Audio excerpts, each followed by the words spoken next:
It is time for another edition of the Waterboys podcast. Julian McKenzie here alongside Frank Pavan. Frank on the other side of the Zoom call, shaking your head. I'm shaking my head too. I know what we're going to talk about off top. I can't believe it either. No, it doesn't even need to be introduced. It's just I can't believe we're going to be talking about this. The And Montreal Canadiens yeah, are advancing to the second round of the playoffs, of the Stanley Cup playoffs, at the expense of a Toronto Maple Leafs team that finished 18 points above them in the North Division standings. A team that had a 3-1 series lead at one point.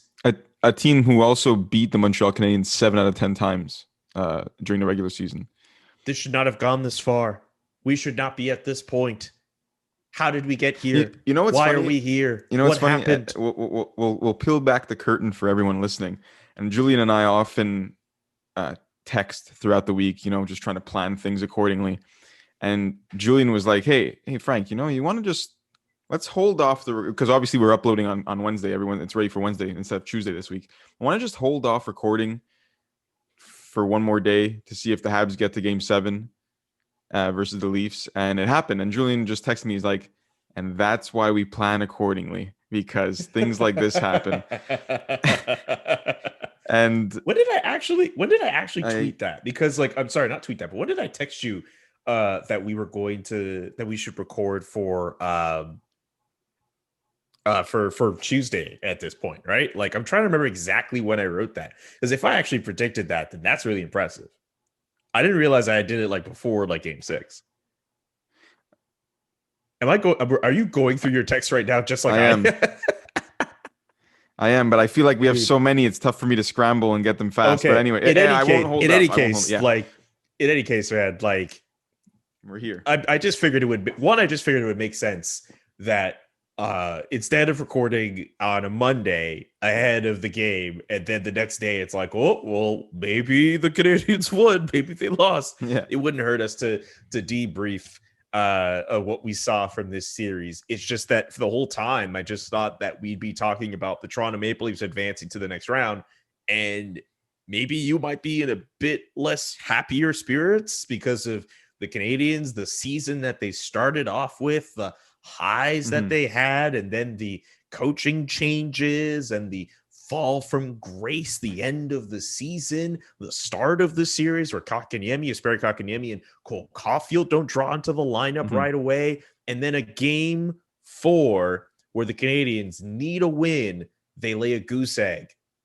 in terms of goals, a game after Carey Price goes to the media and says that he believes in this team and he believes in their offensive abilities. A lot of people are going to come out the woodwork and say, you should believe in the Montreal Canadiens. Oh, all these people were against the Montreal Canadiens. They picked the Leafs and all this stuff. I'm sorry. Don't act like you were thinking the Canadiens were going to do something good after what you saw in Game 4. It's okay if you thought the Toronto Maple Leafs, even before the series began, were going to win this series. I'm sorry. I will hold up here. The Montreal Canadiens were very much the underdog in this series against the Toronto Maple Leafs. The Toronto Maple Leafs messed it up. But the Montreal Canadiens, it's not like they gave us that much hope until us as in media or fans or whatever, hope that they would even come back in this series or even win another game in this series until they're playing Game 5. So I just need that said. Dude, there is just so much that happened during this series that let's get to it. Okay, sure, let's get to it. Look, you mentioned Game 4, how the Habs laid a goose egg in Game 4. They got beaten 4-0 by Toronto. Toronto rolls out of Montreal feeling good, swagged up, heading back home to try and win their first playoff series in 17 years is at the date? Yeah. Since 2004. And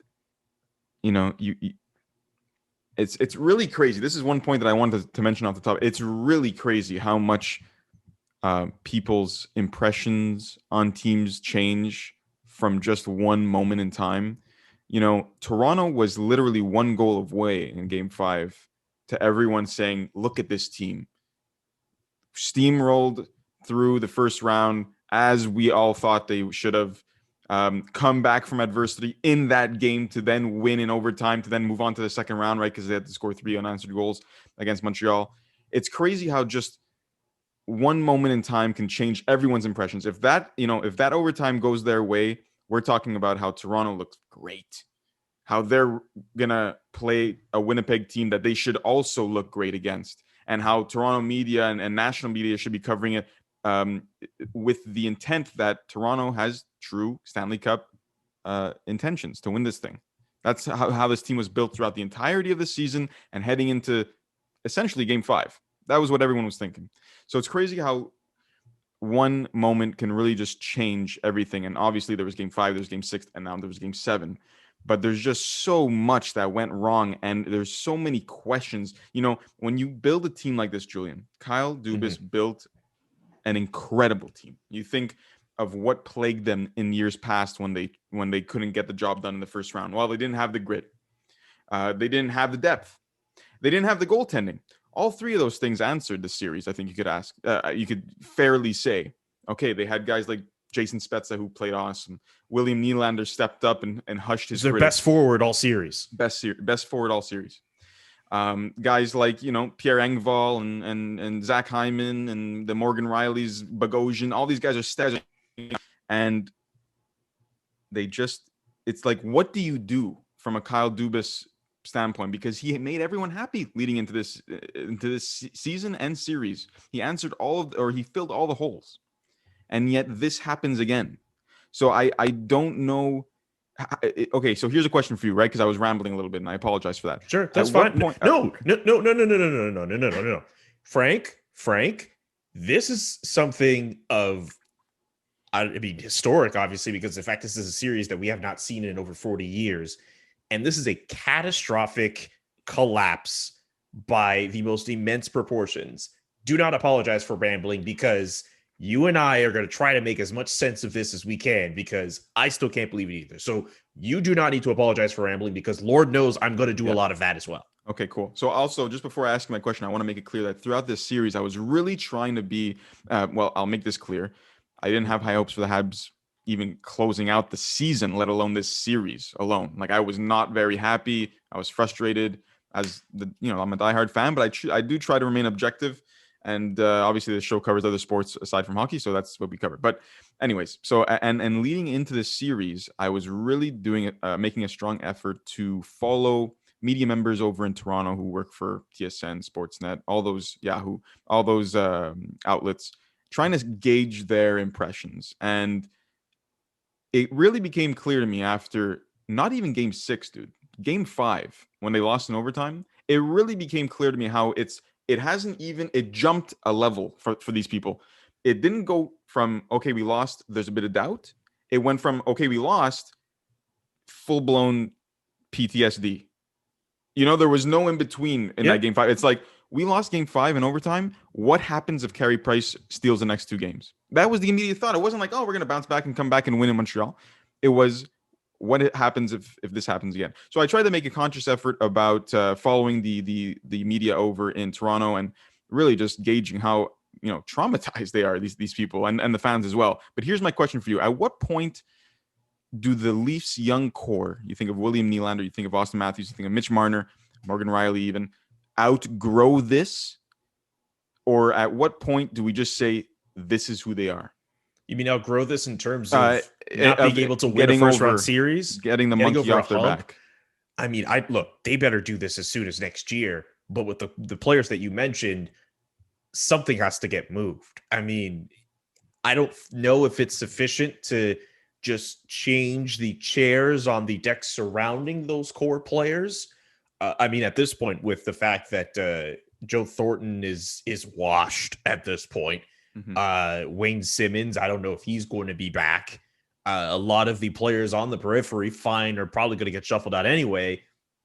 I don't know if you don't at least, flip out one of your pieces in your core for somebody else. I know I've mentioned William Nylander just because of the possible return you'd get for him. He had a hell of a series for the Toronto Maple Leafs, but I think other people, maybe this is a cold or a hot take, perhaps, but very early on, if you're like Kyle Dubas trying to ship off someone from your core, you're not going to touch Austin Matthews. If you're trying to deal away Mitch Marner, what's that going to be like? This is a guy making like $10 million. You're going to have to retain salary. The return for him is not going to be, he's a heck of a player too, but especially after the playoff performance that he just had, I don't think the suitors are going to line up nearly as much as for William Nylander on a cheaper contract, who also performed a lot better than Marner did in the playoffs. So just for me, like, I don't know how the Toronto Maple Leafs enter the offseason or go through the offseason and emerge out of it without making some kind of change, whether it's at forward, whether that's defense. It just has to be something. You think it's like a head roll will roll this summer? I don't know. I don't know. I just know something has to happen. And I don't know if and look, they're not going to be in the Canadian division next year. They're going to be in a division, that's true, very likely with Tampa Bay, Boston, Florida. I mean, who knows what Montreal, how they'll improve in the offseason. There's no guarantee the Toronto Maple Leafs are going to be a top 3 team in that division. There's no guarantee that, you know, everything's going to be a cakewalk for them like it was for much of the regular season this year. I feel they have to do something. I'm a bit at a loss for words at what they should do, but I'm not sure that going into the offseason and thinking, all right, everything is just going to be good with this core is what you need to do. But also, I just think that everyone in the core, Matthews, Marner, all those guys, I'm sorry, they need to look at themselves, and it's got to be gut check time. They need to figure out something. They need to have a meeting with themselves. They need to look at each other in the mirror. They need to have a lot of meetings amongst themselves in the offseason and figure something out. Yeah. Because just earlier, you mentioned these players for the Leafs who did very well during the series, or who were at least worth mentioning. You did not mention Austin Matthews or Mitch Marner. 2 guys between them, 1 goal through 7 games, 1 goal. Rocket Richard winner, Austin Matthews, 1 goal. Mitch Marner, 4 assists. Yeah. Top Both 5, of them top 5 scorers. Yeah. That's unacceptable. That's unacceptable. It's really bad. It's embarrassing. Unacceptable. I know for other teams, if something like that happens, and I still think the Leafs might still have to do this, but they have to, obviously the pressure's on the general manager to make something happen. But Kyle Dubas also did his part. He tried his absolute best to build the team that was necessary to get through the playoffs. Everyone was so worried about how the Leafs put all this money into 4 top forwards. Yeah. And 4. They had a 3-1 series lead. And before anyone thinks of saying, oh, well, that's the impact of losing John Tavares, the Toronto Maple Leafs strung 3 consecutive victories after game 1 and had a 3-1 series lead on a Montreal Canadiens team that they should have beaten going away. I'm sorry. Bringing up John Tavares' injury, no excuse. I think absolutely no excuse. I think with the way this team was spoken about, with the way this team was built, especially against a team like Montreal heading into this series, full expectations were they could overcome an injury like that because of how good they were. You know, like even if a core guy, horrific injury, John Tavares goes out, I'm sorry. There's no way that should be your main excuse on why they lost, that this team is built to win. And they're just not getting it done. They haven't got it done. Did you get a chance to listen to their post-game press conferences? Oh, you were there, actually, weren't you? So I was in the Montreal Canadiens post-game press conferences getting quotes for my athletic piece. But I did hear some quotes.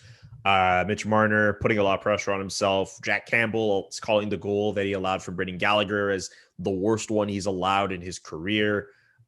Sheldon Keefe apparently seemed very devastated by what's going on. I want to say their exit interviews are either tomorrow, today, or today.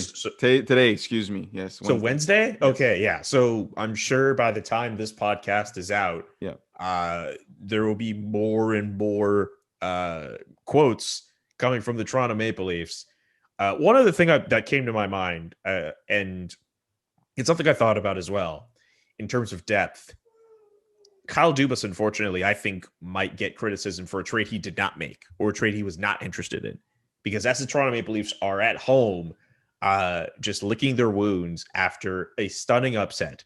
Mm-hmm. One guy this team probably should have traded for is currently in a playoff series against the New York Islanders and has proven to be a solid player since joining the Boston Bruins. And that's Taylor Hall. Oh my God. Taylor Hall. I'm sorry, man. All these people who looked at Taylor Hall and said, oh, I wouldn't touch that guy with a 35-foot pole. Look at him in Boston right now on a team that could actually make a run in the playoffs. And he's a good fit. And if John Tavares, say he's on the Leafs and the John Tavares injury happens again, unfortunately, that second line of a Nylander, you move up Alex Kerfoot, and then you have Taylor Hall there. Come on. The Toronto Maple Leafs find ways to score goals beyond that first line. And hey, look, the Canadians deserve a ton of credit for shutting down Austin Matthews. Philip Deneau, Brendan Gallagher, Thomas Tatar, and Jake Evans were up on that first line. Jake Evans, big fan of Jake Evans over here. Great player. But look, this Montreal Canadiens team, that top line in particular, they made it their mission to shut down that Austin Matthews line. They still let a whole bunch of shots go from those guys between Matthews and Marner. But Matthews and Marner, man, I don't know how you only get one goal between you two. And I also don't get how in Game 7 at home at the Scotiabank Arena, in front of frontline workers, 550 of them, it just gets worse. You don't bring it. The Montreal Canadiens in Game 5 with their backs against the wall brought it at the start of the game. They faded over time. Yeah. I almost thought it was to be expected with the way that the offense can go for the Toronto Maple Leafs. And they made a mistake, and the Canadiens still won. Game 6, Canadiens looked like the better team at different points, and the Leafs woke up. They came back. One mistake in overtime. Canadiens still win. Game 7. Toronto should have stepped into that game thinking, hey, man, this is home ice. We have fans in our building now, and we have an opportunity to close out this series. And yeah, everyone's freaking out about the fact that the series went 7 games, but people are going to forget about that once we have our date with the Winnipeg Jets later on in the week. And you couldn't even do that. I don't blame a lot of Toronto Maple Leafs fans who are displeased with this organization. Steve Dangle, I don't know if you heard of this, his Leafs fan reaction after the game. This is a guy who devastated. This is one of the nicer guys you can come across, a diehard Toronto Maple Leafs fan who, great content creator, but he doesn't deserve to be made miserable by this organization. I was listening to the Staff and Graph podcast with Michael Stevens and Rachel Dory, and for about 30 of those, like almost an hour long of that podcast, I kept hearing how Mitch Marner was probably the guy who was playing his final game in the Toronto Maple Leaf uniform. Maple Leafs fans are done. There are a lot of people who are just like fed, not just with Mitch Marner, but just with this team. They're done. Also, I'm willing to believe, I'm not one for conspiracy theorists. I'm not one for the supernatural, but this Maple Leafs organization is cursed. Yeah. They are cursed. It has to be. They're cursed. Like, how do you go through a series against the Montreal Canadiens where you are clearly the better team and you lose? This is worse than all of the Game 7s they had against the Boston Bruins. This is worse than the series against the Washington Capitals. This is worse than when they lost to the Columbus Blue Jackets. This is worse than losing to a 42-year-old Zamboni driver who works for the team. It doesn't get any lower than this. You know why, right, Julian? Why it's different? Why? Because of the expectations this year. Yep. That's literally why. When they played Boston in 2013, no one expected them to even bring it to Game 7. Sure, they, the lead and then they lost it, but no one expected them to even get out of first round. You can say maybe the Columbus play-in was like the expectations were higher, but at the same time, they didn't have the same pieces they did this year to like solidify and reinforce the team even more. This was it. And we had, I'm going to bring it back to Marco D'Amico when he was on the show. He said that, this is the time for Toronto to win. This year, obviously, they still have next year. They got to sort out some stuff. But this year specifically, all the hype was surrounding them, their pieces. Also, something I wanted to mention, Julian. This was, going back off why this was such a huge. It was a huge collapse. It was a huge series between two original 6 teams, 2 Canadian teams. you know the amount of Ontario-born players who probably grew up rooting for Toronto on the Maple Leafs team? You could Jason Spezza, Mitch Marner, Jake Muzzin. Tavares would have been there if he Sorry, was excuse able, me. if he was Tavares, healthy. obviously, right? He's obviously Ontario-born. Wayne Simmons. Joe Thornton, Wayne Simmons. I'm counting 7 guys. I think there's probably an 8th or 9th, but this was deeper than just, we need to get past the first round and what. This was Montreal, Toronto. We've got our Ontario boys that are going to help us. It was deeper than just the first round. It was just. I can't believe it. You know what's funny? Can't believe it. And you know what's funny? For a good chunk of those guys we mentioned, how many Toronto Maple Leafs fans in a heartbeat would like trade away Wayne Simmons, Jason Spezza, Joe Thornton, all those old guys for Corey Perry, another guy who grew up in Ontario. And while it seemed as if there was interest, well, actually, I don't even know about the interest for Corey Perry, because this was a guy who literally signed with the Canadiens like 2 weeks before the regular season began. Nobody wanted him. Nobody wanted Corey Perry, a guy who is actually fun little like tangent divert here. I found this really interesting trivia question the other day. Okay. And actually, I'm going to see if you could actually pull this up. Let's see if we can make this a little lighter before. You want me to cover your airtime here, or what? Let's see if I could just make this very much like a little lighter for about like 2 minutes before. I'm trying to even look at the time here. We're running long, but I don't care. This is our freaking hometown team who just came back and won. It's not going to be that long. It's not going to be that long. But like Corey Perry is like one of 2 players in like NHL history who have won like a Memorial Cup, a World Juniors, a World Championship, a World Cup. I have like the full list here. Like he's won all of these different. He's won at every level. Like forget triple gold like club or whatever. He has won virtually at every other every level, every possible level. Any guesses as to who the other player is? By the way, I'm sorry I don't have the full list of who's won everything. Awards. Who's pretty much won like everything. I'll pull up the actual like list. All those things you mentioned, like Memorial, Olympic gold, Stanley Cup, all that stuff. Okay, so the full list is Memorial Cup, World Juniors, World Championship, World Cup, the Olympics, and the Stanley Cup.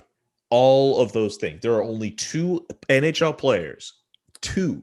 Corey Perry is one of them. 2 of them who have won a Memorial Cup, a World Juniors, a World Championship, a World Cup, an Olympics, and a Stanley Cup. He may be... Is he Canadian? No, well, of course. BC guy has won cups with at least 2 different teams, won a Conn Smythe Trophy, won a cup with Corey Perry. Probably one of the greatest defensemen who have ever played. Scott Niedermayer? Scott Niedermayer is the only other player who's won all these different awards. All this to say, wow. Corey Perry, a winner at virtually every level. Wow. Nobody wanted him. Wow. Played in the Stanley Cup final last year with the Dallas Stars. Nobody wanted him. Crazy. Nobody wanted him. And he ends up being, and I know at different points I've said, oh, well, the Canadiens can't have games where Corey Perry is their best player. But Corey Perry, at different points when he was really needed, brought it for the Montreal Canadiens. Yeah. And he was sorely needed. The Toronto Maple Leafs needed a guy like him. I just want to bring up one more point on this series, then we can move on to the second round and other things. Yes. I want to actually give some respect to guys on the Habs team who just completely upped their game from, after the loss of Game 4. You think of a guy like Corey Perry. We mentioned him already, though. That's self-explanatory. You think of Eric Stahl. I think he deserves a bit of a pat on the back because he stepped up his game, who people even question why he was in the lineup to start the series. That they did. You think of, Jake Evans coming back from an injury and then completely just filling into a Thomas Tatar role on a first line, but a shutdown first line, and just completing that shutdown line like it was nothing. 7th round pick. You think of Yoel Armia, who steps up, and people in Habs land often it's a bit of a love-hate relationship with Yoel Armia because he Oh You yeah. feel like he picks when to play well and when he doesn't. Selective. Yeah, man. So many people, just for whatever reason, like Stu Cowan in particular from the Montreal Gazette, always likes to pick on Yoel Armia. It's like Yeah. this big guy who just doesn't have a mean streak. Yeah. But hey, if I'm willing to bet off the top of my head, he's the high point man for the Canadians after the series was done. Yeah. I want to just ring off a few more names here. I think Ben Sherratt has really just proven to be like one of the, when you think when I think of Ben Sherratt, and it's weird to think of this guy, of a player of this caliber in a Habs uniform, but I just feel like he's made for the Bruins. That type of style. That's That fair. I'll punch you in the mouth if you even just come close to my goalie. I'm gonna take you hard into the corners. I'm gonna be as good as I can with my stick. Not a bad skater either. That's what I like in him. Joel Edmondson, Mr. Copy and Paste, really just upped his game. And many people were like, why did he even sign this guy in the first two weeks of the season, right? Or first couple of games of the season. People were like, man, he really looks brutal. He stepped He's up been his the game team's most consistent defender all season. all season. All season. He's been unbelievable. So there's a few. Brendan Gallagher finally got on the score sheet. And anyways, that's what I wanted to mention. We can now get into the second round. And why not? I mean, hey, we're on the Canadian team here. Let's just go to the second round of the Canadian series, Canadian division. I mean, Winnipeg Jets versus the Montreal Canadiens. Now, this is weird, right, Julian? It's super weird because I did not think they'd be here. We have to just quickly shift our attention to a completely new series, which starts tonight. And Montreal's probably going to be the underdog again here. Yeah, because they're going to be going up against a team that, unlike the Toronto Maple Leafs, is not so front loaded. I still think the top six with the Jets. I mean, I think after what we just saw between the Canadiens and the Leafs, the Winnipeg Jets could go up and be like, hey, we have the best top six in the North Division. I think. I just think the way that their attack is so balanced. Like, it's not overpowered on one line. The second line is lesser. Like, the top six forwards that they have with Blake Wheeler, Mark Scheifele, Paul Stastny, Pierre-Luc Dubois, Nikolai Ehlers, Kyle Connor as well, who maybe he's gonna be a most problem.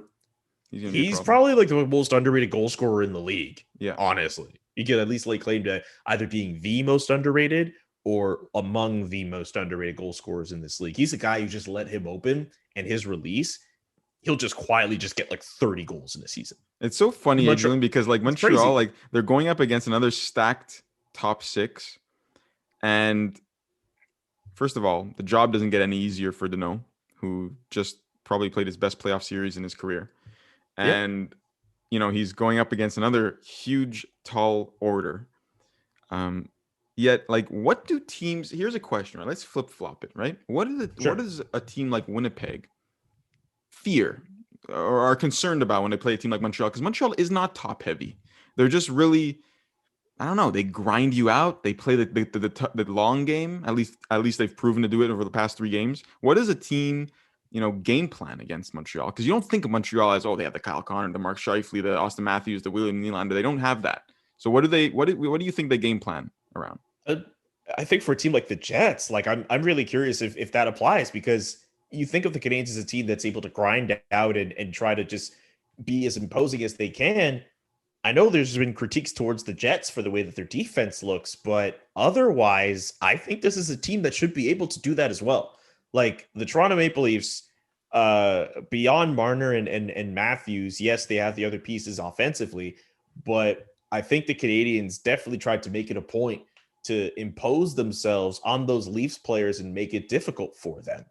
I don't know if it's going to be that case for Winnipeg because they're burly and big and they're able to score too. Like, I don't see them having that much problem. I think with the Canadiens, if anything, they just need to figure out a way to just make it miserable for Carey Price, because they're going to be entering a series where the Jets, so to speak, they're going to be entering a series where the goalie on the opposite side is just as good as theirs.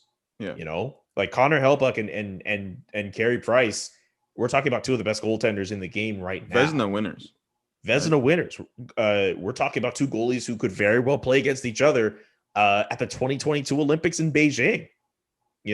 Like, we're talking about some really, really high caliber players. And for all we know, I don't know if this is going to be like this is not going to be like Harlem Globetrotters, offensive showcase. we might be in for some 2-1 games, 3-2, 3-1, because 1-0. Like I don't see that being high scoring. For once, I think it's quite interesting, right? Because we're so used to seeing Montreal face up against the Boston in the playoffs. At least Yeah. our time watching the team in the playoffs, and getting out muscled and out physicaled against the bigger Bruins team. And then you mentioned in Winnipeg now, bringing it back. Winnipeg's got massive forwards, like very physical forwards. You think of Mark Scheifele, Blake Wheeler, even Kyle Connor could distribute the weight out there, and other guys throughout the bottom six. Montreal's got the defense though, and the chippiness and the physicality to keep up at least, or like to give it a good fight. It's going to be really interesting because Toronto doesn't have that. I think they're still missing that. Like, yes, Nick Foligno severely hurt though. He was really, really hurt. You could tell. Wayne Simmons wasn't as effective as we normally see a Wayne Simmons, but that's the type of chippiness in the players that I'm talking about. Winnipeg does have that. But Montreal has it on the defense as well. It's going to be interesting. And they have a few forwards who could obviously play chippy. But it's, like you said, I don't think it's too far off to think that this will be a lower scoring affair. Granted, Montreal doesn't score that many goals to begin with. But, the defensive goaltending duels. Yeah, I mean, I think because of where we are based here in our country, we'll be watching this series with open eyes and ears and whatever, and we'll be very into every one of these games.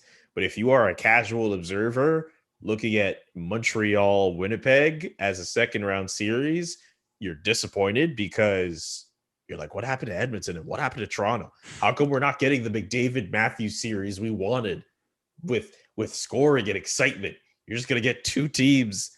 Just gonna get two teams, and everyone's gonna be like, okay, they got good goalies.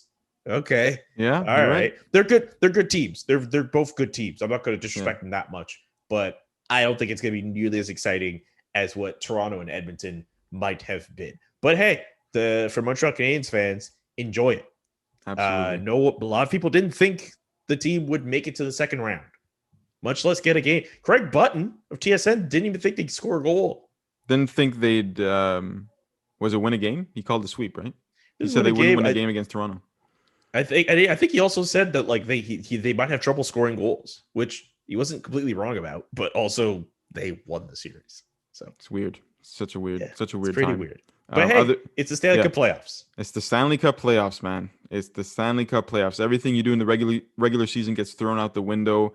It's what have you done for me lately? And the Montreal Canadiens prevailed. So that's a kind of we kind of previewed Jets Habs. I mean, I know it's been difficult because there's so much happening in at just the NHL alone. There's other sports happening as well, but a few second round series that are already underway just because not everything is lined up. Boston Bruins versus New York Islanders seems to be a back and forth affair. I know you haven't watched much, but what I have watched a little bit, it's like the Islanders don't have they won't give up, man. That team's got something in them, honestly. People sleep on the Islanders, man. I think it's because they're not a team that has like an obvious superstar player that leads them. Like a Boston, you could be like, oh, they have David Pastrnak. They have the best line in hockey. Yeah. The Toronto Maple Leafs, if they were still in it, be like, oh, they have Austin Matthews. The New York Islanders, like Matthew Barzal is a really good player, but he's not on the same level as so many other star players in this league. But it's been their goaltending. Ilya Sorokin, to this point anyway, was holding the fort. But I believe it was Semyon Varlamov who started game 2 for the New York Islanders. It's kind of interesting, but they both goaltenders are capable. But yeah, a lot of people sleep on the Islanders. Like that's just what it is. I don't get it. Like, but people have slept on the Islanders. But the Bruins, a lot of people were sleeping on them too. All of a sudden, they get Taylor Hall, and people think, all right, they're going to make a run through the Stanley Cup playoffs. And if they win this series against the Islanders, it may very well happen. Also, not to put more salt in the wound for Toronto, but Bruins and Islanders second round series, a team that has given them nightmares for years and years and years against another team that has advanced to more second rounds and beyond than the Toronto Maple Leafs have since 2004. And that's even after John Tavares left the island to join Oh, the boyhood club he supported. If you are an man. Islanders fan today, you are definitely enjoying the misery. It may have been Crazy. yesterday too, but definitely today as well. You're definitely taking light in the misery Yeah. being put on the Toronto Maple Leafs. Another series. I mean, there's a few others. There's what is it? It's Carolina and who is it? Tampa Bay. Oh, Tampa Bay, right? And they're playing. They would have played yesterday night. But there's also Colorado Vegas, which everyone's drooling over. In Colorado, at least game one, Nathan McKinnon show, the Colorado Avalanche show, 8-1 was it? 8-1? I think it was 7-1, but Oh, it 7-1. doesn't matter. It doesn't matter because uh, the Colorado Avalanche, and I'd find, you know what, Vegas, I think they were not too far out of playing an epic game 7 against the Minnesota Yeah. Wild. So maybe they were a bit drained from that.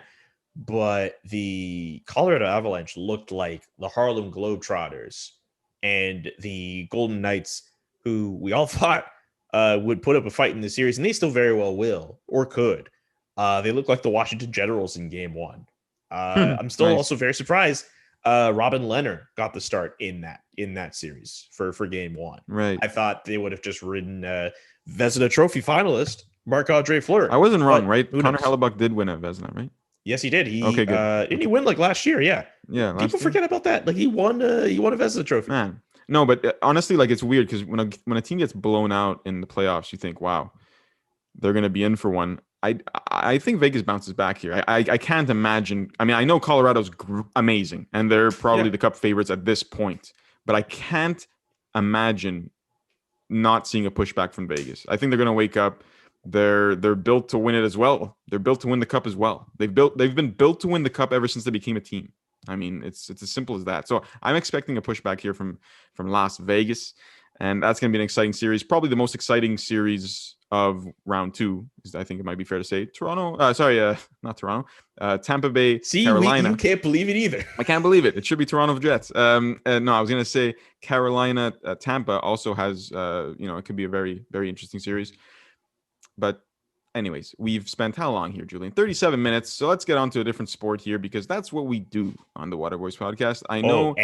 Oh man, I know we're gonna get onto the sport we're gonna get on, Yeah. but there's another topic that Go for it. you think we've run long so far. I can't wait to talk about not the NBA playoffs, but another topic that we'll get to. Oh, okay, I know what you're talking about. I have a lot of thoughts on. I have some thoughts on that. Good. So I will ask the questions, you will speak. But now we get into the NBA playoffs.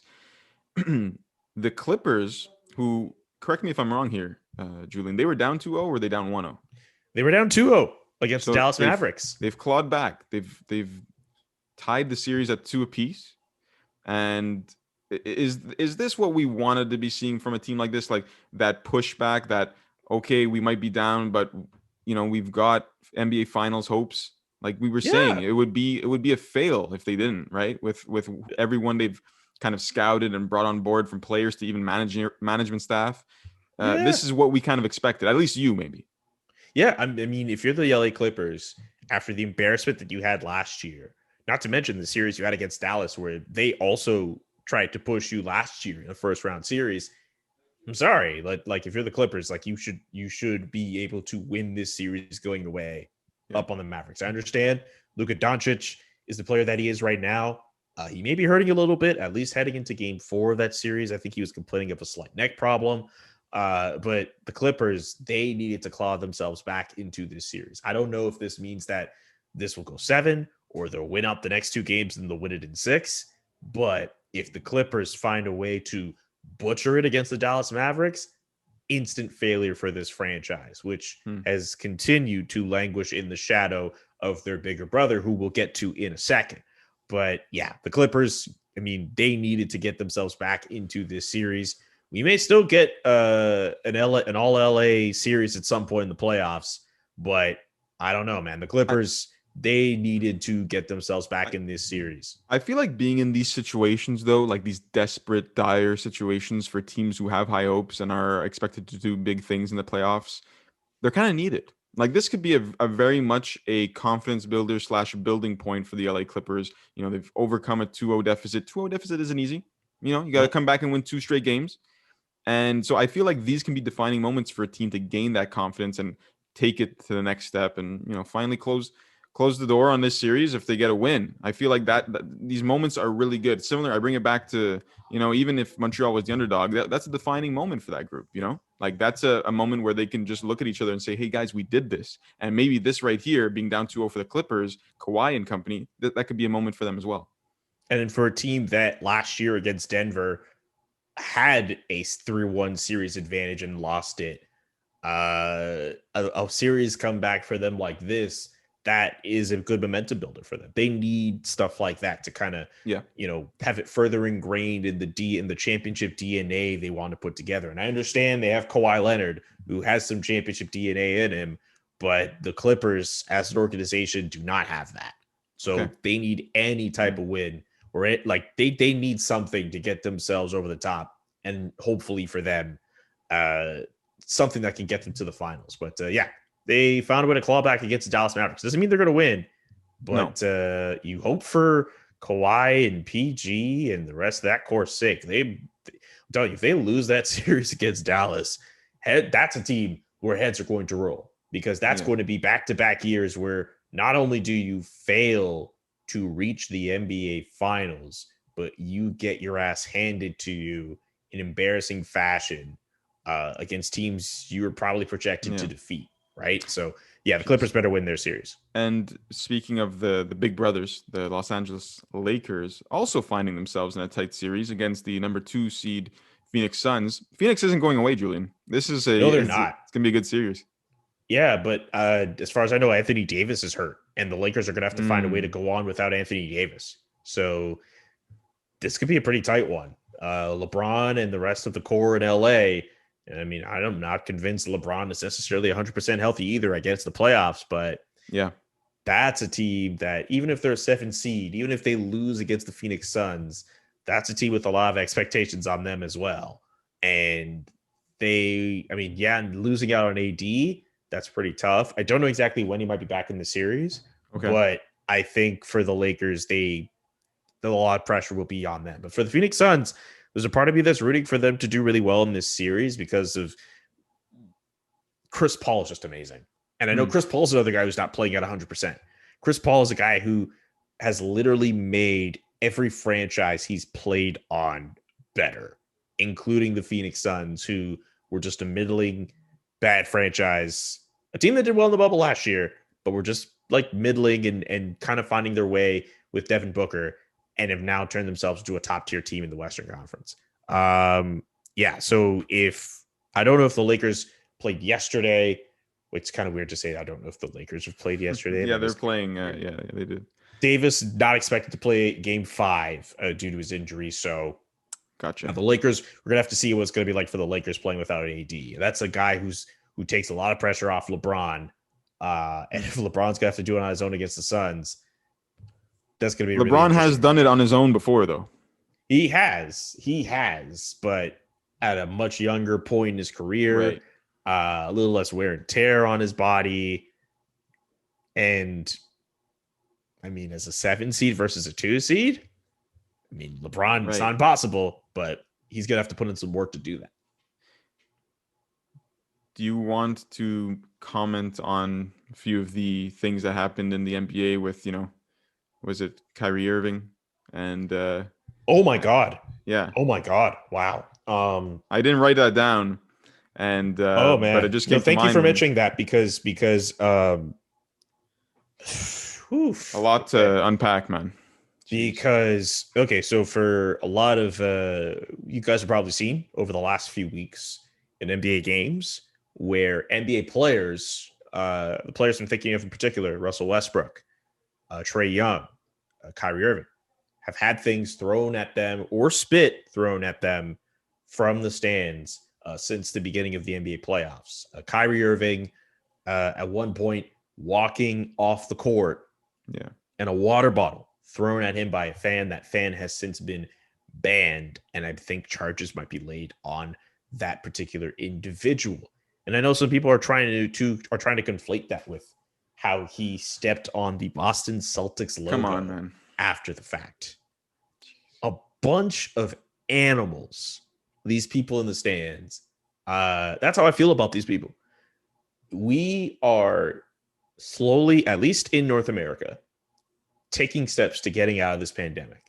We are in a position now where we're slowly starting to be able to go back to sporting arenas and consume sports the way that we want to enjoy them again. And people go out and do that stuff. Absolutely disgusting. Maybe it's an overreaction when I tweeted that the NBA in some sense should consider like stadium bans, kind of like what would happen if we were watching like a European soccer match. But maybe it's an overreaction. And also the NBA in a league where, I mean, just like every other professional league right now, where they go off a season not having fans and all the lost gate revenues and all that is definitely affecting their bottom lines in some way.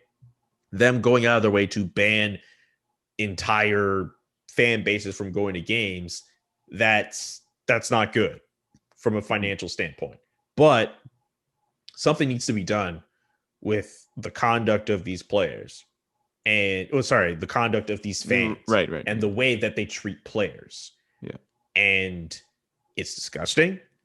It's abhorrent. It's stupid. And if you're like a Kevin Durant, who, yes, he didn't have necessarily thrown at him, but he said something, standing up for Kyrie Irving. Yeah, you have every damn right to go to the media and be like, "Hey, these people are idiots, and they're looking at players on the court as if they're in a zoo." It's trash. They're trash. It's absolute trash. It's absolutely disgusting, especially the fan who spat at Trae Young. We see that on video, like in a pandemic, with the way COVID gets around, spit, like That's horrible. It's absolutely horrible. It's terrible. It's disgusting. And I hope we do not have to hear about any other instance in any other game again. And if it does get to that point, I hope that the corresponding team does something to ensure that fan is not allowed at that game again. Charges maybe beyond that after that. Just something to adequately discipline this person, but also just something for the players to ensure that this doesn't happen to them again. Because there's so many other guys who will bring up stories of how they've heard, like, they've had beer poured on them, or their families have been affected by the fans. Like, something needs to be done with that. I'm not sure what, but it's really saddening to see that going on. Yeah, you couldn't have said it better. Just overall, to even just send a message, say the league won't tolerate this type of behavior, and it's crazy to think of it. I mean, you hit the nail on the head when you said, we're just being removed from a pandemic, being locked up from sporting arenas, the way sports should be truly enjoyed, and you go back to just being straight scummy right away. Like, come on. I realized this was not the thing that I said I was planning on discussing a lot. No, this I brought up randomly. But I didn't have anything else to add to that. And I know we only have so much time for these episodes. So let's just jump into Naomi Ossaka. Yes. Because Naomi Ossaka, for those who are not completely aware, I know there's some extra details with her sister that I don't know the complete context of, but I think are part of the story. Forgive me if I put those on the side for now. And if Frank is more up to date, he could always fill in those blanks. Sure. But Naomi Ossaka, probably the best. I mean, probably not the most known tennis face in the world, but probably in her sport right now, the best tennis player in the world. Maybe not necessarily the best talker with media. Maybe not necessarily the most, I guess, I'm not sure how to put it, but maybe some stage fright when it comes time for her to speak to the media. That's okay. We're not coming to watch her speak to the media. We come watch her play tennis. She writes a statement, just essentially just saying that she's going to be taking a break from talking to the media at Roland Garros, so the head of the French Open. And she mentions the fact that she deals with anxiety. She's been dealing with depression and all these different things that have affected her and her mental health, essentially. Full marks to her for bringing that up, and full marks for her to put that under the light. And to see journalists critique her and call her a diva, I think is just such a such a tone deaf thing to do. You know, this is a player who very likely has answered these same questions over and over and over and over and over. And you as a journalist are just mad that what you're not going to be able to ask her, hey, how you feeling for the Yeah, to 300th get your time? quote. Like, come on. Like, what's wrong with her expressing that she needs a bit of a break? She's not even as if she was being overly critical of the media. She even went out of her way to mention that she has good relationships with certain media members. So this was Yes. not an attack on journalism. This was just someone who was saying, hey, like, I'm not used to not saying not used to, but the amount of media press that has to be done could be a little overbearing. And it seemed as if she wanted to work with the different, I guess the WTA in this case, on ways that could make it better. She said that, after her little break away, that when she returns, upon her return, she is going to be speaking with her friends in the media who she actually really enjoys being with, and coming up with ways on how to facilitate certain things for other athletes and for her and whatnot. So Yeah. it's not even like you said. This isn't an attack from a Naomi on journalism or sports journalism. It's just like, guys, I need a break. Like you said as well at the top of this, was like, she said that I'm not the best when it comes to dealing with media and openly conversing with media, which is okay. And what does she get for her trouble? A statement from Roland Garros that essentially just reads, "Hey Naomi, we heard your complaints. Oh, no, sorry, what complaints were? We heard your concerns, and we really think it's important that you voice those concerns with us. Here's a $15,000 fine." Yes. Are you kidding me? Are you joking me? Absolute stupidity from all four of the majors across the tennis landscape coming together for this statement and coming together for this fine. And then after that, after the firestorm that emerges with all of the negative comments, all the critiques, she decides, you know what? I'm pulling out of the French Open and I'm just going to take some time away from tennis. I don't get it. I'm happy and grateful that I can make my career in sports media, in sports journalism, in broadcasting and podcasting and all that. But I don't feel I'm that important where I feel, if I should have access to a player access to a player every single day. Obviously, I want access. And in a pandemic, where a lot of my fellow colleagues, and myself included, have not been able to enter locker rooms and get the same access that we want, it is something that is a cause for concern for our livelihoods and our well-beings to a certain extent. But I mean, I think somebody like a Naomi Ossaka who voices her concerns as plainly as she did, I didn't feel they were so unreasonable.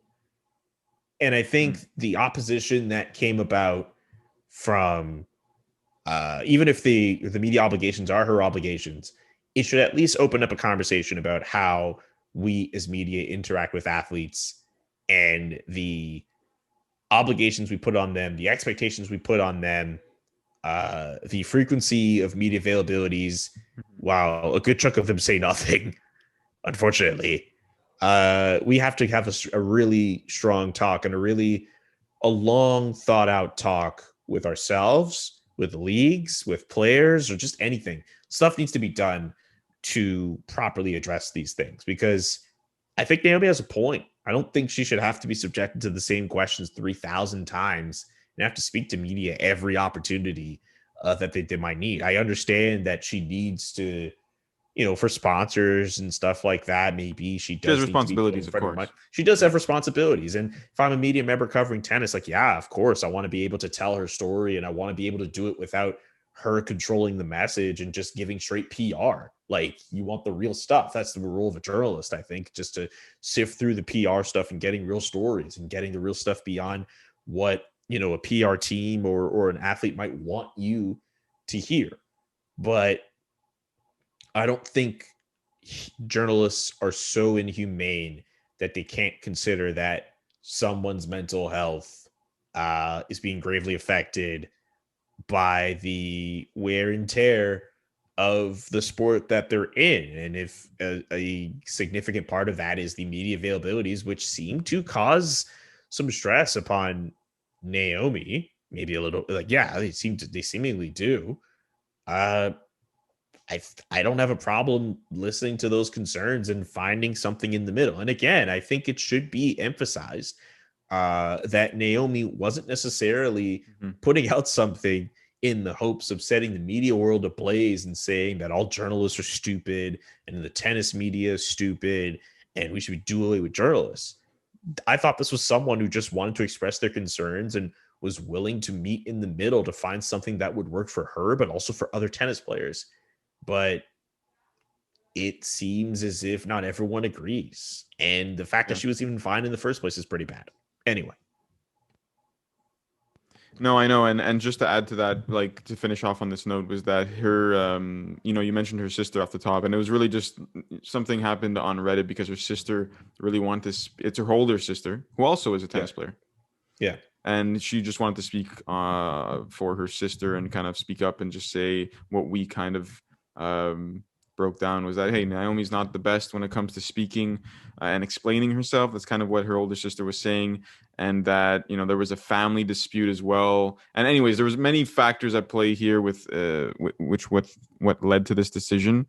I hear the post got taken down. It did, though. It did. I think because then the sister, I felt like the scenario was that what I got from it was that she posted it without Naomi fully knowing what was going on there. And then she wrote a follow-up saying, I'm sorry for screwing this all up, Naomi. She kind of apologized to her sister in an open forum. And so if you read the original post, it's a bit long, but it's just explaining how Naomi kind of dealt with things growing up and how she hasn't always been the best when expressing herself. And then there's a family pressure and then there's media pressure and all that. So that's kind of what I'm sure you could find it. It's out there, but that's kind of the extra factor that played into all this. But I wish nothing. I'll just keep my comments on Naomi then, because I don't have anything to say with what her sister should or may have to say. But I think that what Naomi, even as a media member myself, I don't have a problem with what Naomi said. No. Yeah. Point final. That's it, man. I have nothing more to add to this. I feel like I just want to say, take the time that you need. That's all I want to say. And come back better. We ran through the NHL playoffs. We tried to get through the NBA playoffs as best as we could, and we managed to discuss Naomi Ossaka and the recent media controversy that has started to swirl around her in about an hour's worth of time, I want to say. I know some people might listen to it like, oh, this is kind of long, maybe a little heavy on the hockey stuff. But when the topics lay as they may, Frank and I are going to tackle them as we feel we should. Yeah. That's the kind of stuff you're expecting to get on the Waterboys podcast. One thing I realized I did not do, and Frank did not do, but I'm not going to put that on Frank because at the end of the day, I need to ensure that I do this as well for myself. Please subscribe to the YouTube channel for our show. Please subscribe to whichever podcatcher or platform you listen to. Just subscribe to our show, The Waterboys Podcast. Subscribe to our Twitter, The Waterboys WM. Subscribe to our Instagram page, The Waterboys_podcast. I think that's just about it. But just subscribe to our show wherever you want to follow us, wherever you listen to our show. Our social medias are out there as well. Because, hey, we have full episodes up there. There's great content. Why not just have fun and go back to episode 1 and see what this podcast sounded like from episode 1 to episode 28 of this podcast. I know I sound a lot better from episode 1 to episode 28. Frank has jumped leaps and bounds from episode 1 to episode 28. Thank you. So it's worth the travel back in time, which I understand is like 6 months. We started this in January, I want to say. Yeah, December, January, I'd say. Yeah. Yeah. So do that. And I think that's pretty much it, unless there's anything else I've missed. No, man. It was a pleasure doing this episode with you. I love chatting with you on a weekly basis. And likewise, sir. Thank you. And we'll be back next week. Same time, same place. Tuesday, we'll see, Ashley, depending on if any sports events get in the way. But we'll be back next week. That's for sure. Julian, I wish you a great week, great night, everything. And we'll chat soon. Take care, everyone. And we'll be back next week. Peace. Peace.